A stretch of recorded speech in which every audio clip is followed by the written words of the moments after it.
నమస్కారం. ఏదైనా సాధ్యమే కార్యక్రమానికి స్వాగతం. జీవితంలో మనం స్థిరపడాలంటే కేవలం చదువు ఒక్కటే మార్గమా, లేక క్రీడలు కూడా ఉన్నాయా? ఏది సాధించడం వల్ల మనం జీవితంలో స్థిరపడతాము అనే విషయాల గురించి ఇవాల్టి ఏదైనా సాధ్యమే కార్యక్రమంలో తెలుసుకుందాం. ఈ విషయాల గురించి మనకు తెలియచేయడానికి మనతో పాటు ఉన్నారు మహా ఆచార్య గురూజీ రవిశంకర్ గారు. వారిని అడిగి అన్ని విషయాలు తెలుసుకుందాం. నమస్కారం అండి. సార్, మనం జీవితంలో స్థిరపడాలి అంటే చదువు ఒక్కటే ముఖ్యమా, లేకపోతే క్రీడలు కూడా మన జీవితంలో భాగం చేసుకోవచ్చా? మనం యాక్చువల్లీ జీవితంలో అన్నప్పుడు చాలా పెద్దదండి జీవితం. అది మన చదువులతో అయిపోయేది కాదు.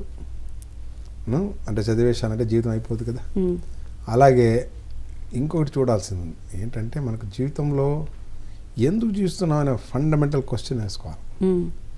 తినడానికి, ఏదో సంపాదించడానికి, లేకపోతే ఏదో కష్టపడడానికే జీవితం ఉందంటే అది కాదు.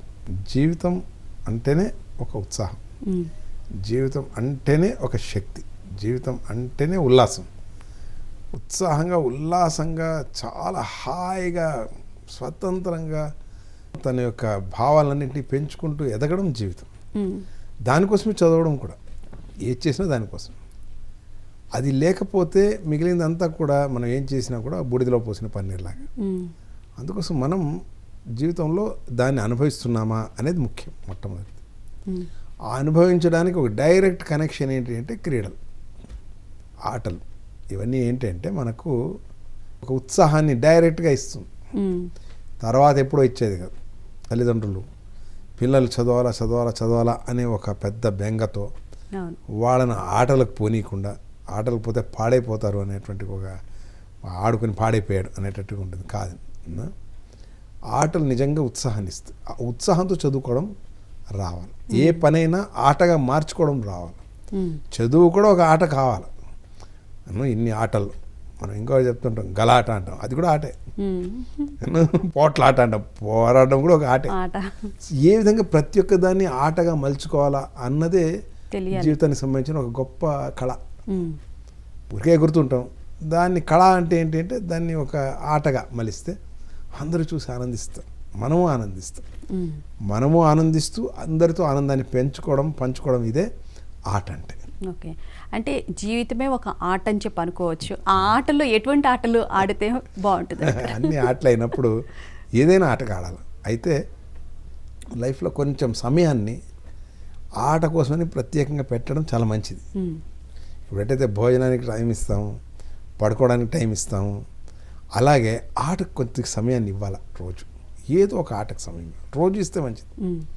నేను చూసిన చాలామంది పెద్ద పెద్ద వాళ్ళందరూ, ఇప్పుడు సోనీ కంపెనీ, మిత్సుబిషి కంపెనీ, ఇట్లాంటివన్నీ పెద్ద పెద్ద ప్రపంచంలో ఉన్నాయి చూడండి, దాని అధినేతలందరూ కూడా కలిసి ఆడుకుంటారు. తెలుసా మీకు? 7 సంస్థలు ఉన్నాయి అట్లాంటి ప్రపంచాన్ని శాసించే అట్లాంటి సంస్థలు. అధినేతలు వాళ్ళందరూ కూడా కలుస్తుంటారు. కలిసి ఏం చేస్తారు అంటే, డిస్కస్ చేయరు, ఆడుకుంటారు. కలిసి ఆడుకుంటారు అంతే. వాళ్ళు ఆడుకున్న దాని నుంచి వాళ్ళ బిజినెస్ పెరుగుతుంది. ఎలా అవుతుంది అంటే, వీళ్ళలో ఏర్పడే ఒక మంచి స్నేహం. ఆటలు ఏం చేస్తాయి? స్నేహాన్ని పెంచుతుంది, విశ్వాసాన్ని పెంచుతుంది. తద్వారా ఏమవుతుందంటే, మిగిలిన వాళ్ళకి సంబంధించినవన్నీ కూడా పెరుగుతూ వస్తాయి. ఇది ఒక గొప్ప రహస్యం.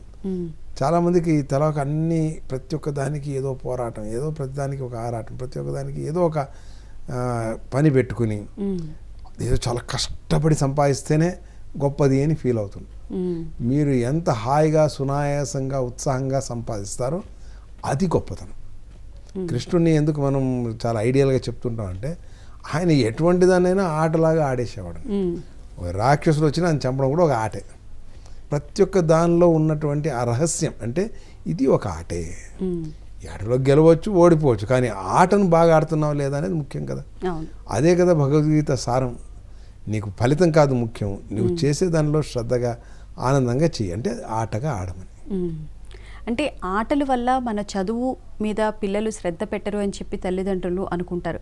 కానీ ఆటలు ఆడిన వాళ్ళే చదువు మీద చాలా శ్రద్ధగా, వాళ్ళకి చెప్పిన వెంటనే కాన్సెప్ట్ అర్థమవుతుంది అనే విషయం కూడా మనం గ్రహించవచ్చు అంట కదా. తప్పకుండా అమ్మ, మీరు చెప్తున్న కరెక్ట్. మేము ఒక గురుకులం ఉంది మాది, 1 కాదు 3 గురుకులాలు ఉన్నాయి. ఈ గురుకులంలో మేము ప్రాతిపదిక పెట్టుకున్నది ఏంటి అంటే, పిల్లలు బాగా ఆడుకోవాలి, పిల్లల్ని బాగా ఆడనిస్తాం. చాలా విచిత్రం ఏంటంటే అందరూ పరీక్ష సమయంలో ఏం చేస్తారు, పరీక్ష సమయంలో గ్యారంటీ నో ఆటలు లేవు, ఆడడానికే లేదు. పరీక్షకు పోయే ముందు కూడా ఆడుకుని వెళ్తాం. 10th క్లాస్ ఎగ్జామ్స్ ఉంటే ఆ 10th క్లాస్ పిల్లలందరితో కూడా మొదట ఆడుకుంటాం. ఆ రోజు ఏం చదివేది ఉండదు, ఆ రోజు చదివి చేసేది ఏమి ఉండదు యాక్చువల్లీ. అవునా కదా, వాడు సంవత్సరం పొడవు చదవండి ఆ రోజు చేస్తాం కాదు. ఆ రోజు బాగా ఆడుకుని ఉత్సాహంగా పరీక్షకి వెళ్తాం. పరీక్షకి వెళ్ళక ముందు హాయిగా కూర్చొని కొంతసేపు ధ్యానం చేసుకుని వెళ్తాం. తద్వారా ఏమవుతుందంటే వాళ్ళ మనసు ప్రశాంతంగా ఉంటుంది. వాళ్ళకు వచ్చిన ఆ ఉత్సాహం అవన్నీ కూడా ఒక కార్యరూపంలో, అక్షర రూపంలో పత్రం పైన, ఆ పేపర్ల పైన రాసి వాళ్ళు మంచి రిజల్ట్స్ 100/100 అందరూ తెచ్చుకునేటువంటి ఒక గొప్ప రిజల్ట్ కూడా చూపించాం. అంటే ఒకటి అర్థమైంది ఏంటంటే, మనం ఎంత ఉత్సాహంగా ఉంటే మైండ్ అంత బాగా పనిచేస్తుంది. మనం ఎంత హాయిగా వస్తాయి. ఇప్పుడు మీరు పోయి ఒక ఆట ఆడరండి, మీకు అన్నీ గుర్తొస్తాయి. అదే మీరు కనుక పొద్దున్నుంచి టెన్షన్ పెట్టుకొని కష్టపడి చేస్తుంటే సమయానికి కరెక్ట్గా అది ఏవి గుర్తుకు రాదు, మీరు చేయదలుచుకునేది కాదు. అందుకే పిల్లల్లో ఇది నేను చెప్తున్నా. మేము చిన్నప్పుడు 10th క్లాస్ ఎగ్జామ్లో ఏమన్నా హాయిగా ఆడుకున్నాం. ఎగ్జామ్ రాసి వచ్చినాక కూడా ఎగురుతూ వచ్చాం. అందరూ కూడా ఏంటి ఇట్లా ఇంత సంతోషంగా ఉన్నాం అంటే, ఏం పర్వాలేదు రిజల్ట్స్ తర్వాత వస్తాయి కదా. ఈ టెన్షన్ పెట్టే ఒక మనస్తత్వం ఉంది. ఏంటంటే చాలామందికి, ముఖ్యంగా తల్లిదండ్రులు, వాళ్ళకుంటే టెన్షన్స్, అది వాళ్ళకుంటే చాలదని పిల్లలకు పెడుతుంటారు టెన్షన్స్. అంటే వాళ్ళకు ఉద్దేశపూర్వకంగా చేయరనుకోండి, అయితే వాళ్ళకు బెంగ. దానిలో ముఖ్యంగా ఏంటంటే వీడికన్నా ఇంకోటి ఎక్కువ వస్తుందనే ఒక అసూయలు, ఇవన్నీ కూడా దానిలో ఉంటాయి. వాటినన్నింటినీ పిల్లల మీద మనం రుద్దుతుంటాం. పిల్లలకు వాళ్ళ స్నేహితులతో ఎటువంటి వైషమ్యాలు ఉండవు. ఎప్పుడైతే వాడు నీకన్నా ఎక్కువ తెచ్చుకుంటాడు చూడు, వాడికన్నా అనే ఒకటి పెట్టి వాళ్ళలో ఈర్ష్య ద్వేషాలు పెంచుతాం. అంటే పేరెంట్స్ కూడా ఒకళ్ళు చూసి వేరే పిల్లల్ని చూసి వాడు బాగా చదువుతున్నాడు, ఎప్పుడు ఆటలు ఆడతావు, అట్లా కంపేర్ కూడా చేస్తూ ఉంటారు. దానివల్ల కూడా పిల్లల్లో ఈ ఆటలు ఆడే తత్వం కూడా కొంచెం తగ్గుతుంది అని చెప్పి అనుకోవచ్చు. ఎందుకంటే పేరెంట్స్ ఫోర్స్ కూడా ఎక్కువ ఉంటుంది కదా సార్. అవునమ్మా, అది చాలా వరకు. అందుకే పాపం పిల్లల విషయంగా నేను ఆలోచించినప్పుడు ఒక చెప్తున్నా, పిల్లల తర్వాత పెద్దవాళ్ళు అయినాక పెద్ద ఆడడానికి కూడా మీరు ఆడాలన్నా కూడా ఏమి అవునాగా. అందుకే ఆ వయసులోనే చేయాలి. బాలాస్తావత్ క్రీడాసక్త, ఆ వయసులో ఆటలు బాగా ఆడుకోవాలి. మేము ఎప్పుడు స్కూల్కి నేరుగా పోలేదు. స్కూల్కి పోవాలంటే ఈ అరుగు ఎక్కి అక్కడి నుంచి ఇక్కడ దూక్కుని, ఇక్కడి నుంచి ఇక్కడ పోయి, ఇంటికి వచ్చేసరికి ఆ బ్యాగ్ వచ్చి ఇంటికి పోయి, అంటే అంత ఉత్సాహంగా వచ్చేవాడు. ఇప్పుడు పిల్లలు నీట్గా ఇట్లా వెళ్తారు, ఆ స్కూల్ బస్సులో కూర్చుంటారు, వెళ్తారు, మన పాపం అయినా అక్కడే ఏదో ఆటలు ఆడుకుంటుంటారు పోయే చెందు లోపల. అంటే వాళ్ళకు ఉంది. కానీ దానికి కనుక మనం ఒక వేదికనిచ్చి వాళ్ళు ఆడుకోవడానికి ఒక ప్లే గ్రౌండ్ ఇచ్చి బాగా ఆడుకోవాలి. శరీరం బాగా దానిలో నిమగ్నమై అట్లాంటి ఆటలు ఆడాలి. ఊరికే ఏదో ఇట్లా చేతులతో కాళ్ళతో ఇట్లా అనుకోవడం కాకుండా బాగా పరిగెత్తాలా, దూకాలా, ఎగరాలా. ఇలా చేసినప్పుడు ఏమవుతుందంటే అన్ని శరీరంలో అన్ని అవయవాలు యాక్టివ్ అవుతాయి. ఒకటి ఉంది ఏంటంటే, ఏ శరీరంలో ఏది యాక్టివ్ అయినా అన్నీ యాక్టివ్ అవుతాయి. సో ఈ శరీరం యాక్టివ్ అయినట్టుగా మనసు కూడా యాక్టివ్ అవుతుంది. దానికి సంబంధించినవన్నీ కూడా బ్రెయిన్ యాక్టివేట్ అవుతుంది. అలాగే వాళ్ళకి సంబంధించిన మిగిలినవన్నీ కూడా, వాళ్ళ గ్రహణ శక్తి, వాళ్ళ దృష్టి అన్నీ బాగా పెరుగుతాయి. ఇది చాలా ముఖ్యం. అట్లనే నిద్రపోతే కూడా మంచి నిద్రపోతారు, 100% నిద్రపోతారు, ఆదమర్చి నిద్రపోతారు. అలా నిద్రపోవడం కూడా వాళ్ళ యొక్క మానసిక స్థితికి చాలా ఉపయోగపడుతుంది. ఇప్పుడు పిల్లలకు ఈ టెన్షన్స్ పెట్టి నిద్రపోలేరు, తిండి కూడా సరిగా తినలేరు. వాళ్ళకి అవి కాక ఇంకెన్ని అనారోగ్య పరిస్థితులు. దీనిపైన ఏదో ఒక మార్కులు తెచ్చుకున్నారు అంటే అది వట్టి రుద్దడం అయితే దాని నుంచి ఏం ప్రయోజనం లేదు. చిన్న పిల్లల్ని ఏ ఏజ్లో, ఏ వయసులో ఉన్నప్పుడే ఆటల్లో రాణించాలంటే వాళ్ళని క్రీడల వైపు వెళ్ళే దిశగా మనం ప్రోత్సహించాలంటారు తల్లిదండ్రులు? వాళ్ళకు అనుక్షణం ఆటే. పిల్లలు పుట్టిన బిడ్డ నుంచి వాళ్ళు ఏదో ఆదుకోవాలి, చేసుకోవాలని ఉంటుంది. వాళ్ళు ప్రతి ఒక్కటి ఆటే. ఇప్పుడు ముందర ఒక వస్తువు పెడితే అది దోగా ఆడుకుంటూ వెళ్ళి అది తీసుకుంటాం. అది ఒక గమ్యాన్ని చేరుకోవడం, అది ఒక అచీవ్మెంట్, ప్లస్ దానిలో ఒక ఆట ఉంది. ఇలాగే జీవితం అంతా అలాగే ఉండాలి. ఏదో ఒక గమ్యాన్ని పెట్టుకొని దాన్ని అచీవ్ చేసుకునే ఆటతో దాన్ని అచీవ్ చేసుకుంటాం ఈ విధంగా. అయితే ఇప్పుడు ఒక సమస్య వచ్చేది ఉంటుంది ఆటల్లో. నేను చాలా వరకు చూసింది పోటీలు అనేది. ఆటను పోటీగా మారుస్తాం. ఆట వేరే, పోటీ వేరే. ఆటను పోటీగా మార్చినప్పుడు ఏమవుతుంది అంటే, నాకు వ్యతిరేకంగా కొంతమంది తయారవుతారు. అది ఆట కోసమే అయినా కూడా అప్పుడు అక్కడ గెలుపు అనేది చాలా ప్రధానమైంది.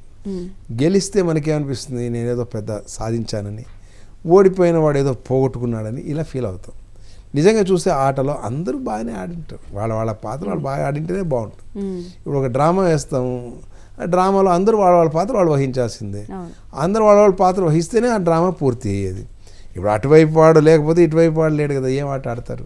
కరెక్టా కదా? కానీ అలా కాకుండా ఏం చేస్తున్నాం ఇప్పుడు అంటే, ప్రపంచంలో ఇంకా క్రికెట్ మ్యాచ్ అంటే అదేదో యుద్ధం జరిగినట్టు చూస్తుంటారు. అటువైపు వాడు ఏమైనా మన వేరే పాకిస్తానో ఇంకోటి అయితే వాడు ఇచ్చేసి వాడు ఓడిపోవాలని ఏవో దానికోసం వీళ్ళు ఇక్కడ ఏవో ప్రార్థనలు చేసుకుంటూ ఉంటారు. అవునా? ఇలాంటివన్నీ చేస్తుంటాం. కాదు, అట్లాంటిది ఎవరు బాగా ఆడినా దాన్ని మెచ్చుకోగలగాల, ఆ ఆడినవాడు ఆడని వాడిని కూడా మెచ్చుకోగలగాలి. నేను కొన్ని చక్కటి గేమ్స్ చూశాను, మీకు అంటే చూడొచ్చు దీనిలో కూడా.